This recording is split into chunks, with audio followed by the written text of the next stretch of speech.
السلام عليكم ورحمة الله وبركاته. أهلا وسهلا بكل متابعين القناة.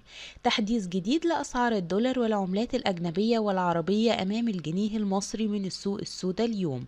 ولو حابب إننا نكمل ونستمر في النشر ياريت تدعمنا بلايك للفيديو. سجل سعر الريال القطري اليوم 13 جنيه 55 قرش للشراء، 13 جنيه 75 قرش للبيع. سعر الريال السعودي 13 جنيه و14 قرش للشراء، 13 جنيه 34 قرش للبيع.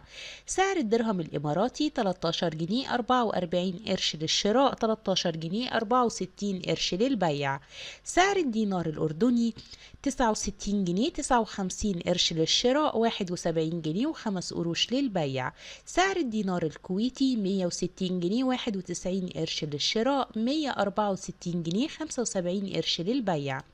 سعر اليورو الأوروبي 53 جنيه و19 قرش للشراء، 53 جنيه 69 قرش للبيع. سعر الجنيه الاسترليني 63 جنيه 95 قرش للشراء، 64 جنيه 45 قرش للبيع. سعر الدولار الأمريكي 49 جنيه 43 قرش للشراء، 49 جنيه 69 قرش للبيع. خير الكلام ما قل ودل. إلى اللقاء في فيديو قادم إن شاء الله. دمتم في رعاية الله وحفظه وأمنه، والسلام عليكم ورحمة الله وبركاته.